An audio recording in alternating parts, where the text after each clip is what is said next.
Abby Johnson is one of, to say the least, one of the world's leading pro-life activists, and she is here for a little bit. Hey, Miss Abby, how are you today? Hi, I'm doing great. Thanks for having me on. Now, you are going to be here on March 20th, Bossier Civic Center for Mary's House, and we'll talk about that a little bit more in a second. I have heard you speak a couple of times before. So as we are talking about your coming to Shreveport, well, Bossier City in this case, again, I don't want to give away too much about your story because I know that is so much of what you talk to people about. But let's start with how you used to be a Planned Parenthood employee for people who don't know, right? Yeah, I was actually the director of a Planned Parenthood facility here in Texas, and was there for 8 years and left in 2009.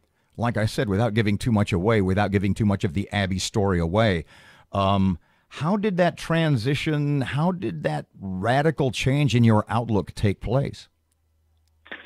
Well, there were a few things that happened, but ultimately I ended up leaving after watching an ultrasound-guided abortion procedure where I saw a 13-week-old baby fight and struggle for his life against the abortion instrument. And I knew then that there was life in the womb, that there was humanity in the womb. And I knew that if those two things were true, then I was on the wrong side of this debate.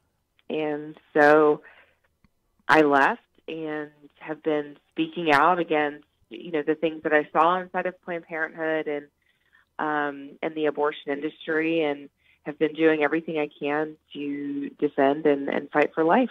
It's interesting to me that when you underwent this moral change, that I would assume at some point you went home and you said, I have changed, my heart has changed, my soul has changed, my outlook is different now. But you put your head down on the pillow, and at some point, I would think you couldn't sleep. You would say, well, the fact that I've changed isn't enough.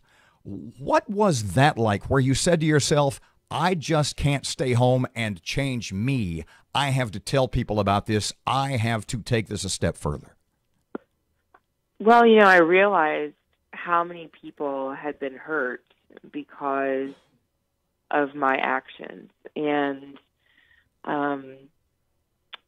because of my inaction in many situations. And so I just knew that something had to be done, that, I had this information and it needed to get out there publicly, and that this information that I had could potentially save a life. And I don't know. I guess not everybody takes that route. But for me, I just thought this is, even though I can never undo what I've done, and I know that I'm forgiven by God, I knew that this was a way to help to right a wrong, and a wrong that I had helped to commit in the lives of thousands and thousands of women.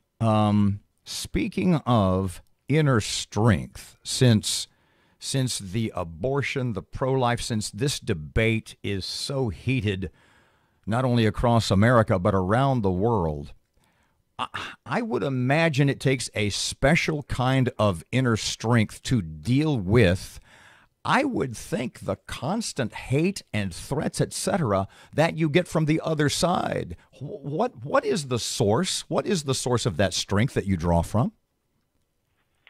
The source of my strength is 100% because of Christ. And,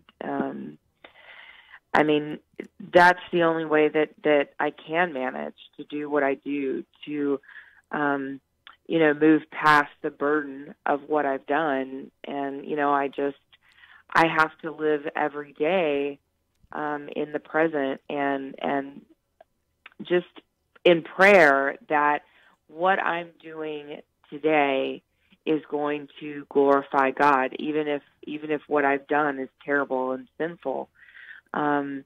that, he can use all of us. He can use all of our stories, all of our past, all the things that we're ashamed of, embarrassed by. He can use all of those things for his glory if we will allow him to do so. I'm looking at your website here. I looked again at it last night for a little bit, abbyjohnson.com, and there is a page and a lot. It's what you call, and I thought this was really interesting. It's what you term here it is again, a new feminism. Explain that to me and listeners a little bit, what you mean by that. Yeah, so the original feminism, that was sort of founded by Susan B. Anthony and Katie Stanton. They were feminists, but they were pro-life, because feminism at its core should never pit one life against another. It is to value life equally. And so it wasn't until, sort of the second wave of feminism came in, and then they started pitting woman against child and man against woman. And that was really never what the founders of feminism meant, for feminism to actually be. And so, we are calling, I know that feminism sort of is a bad word, particularly in conservative circles, but basically what we're saying is, look, to pit a woman against her child is incredibly unnatural. And so, we believe that women are stronger than their circumstances. We believe that women have innate strength that does come from God, where she can overcome whatever situation that she's in. And we believe that men and women are complementary to each other, that they're not the same in our God-given roles for the family, but that we are not against one another. And so I think that, Pope John Paul II talked about how women needed to fight for this sort of new type of feminism, that it was important that women fight for this, and that we refuse to choose. We don't have to choose between being a mother and getting a college education, or being a mother and having a career, that we can do both successfully. And so that's really what we're talking about.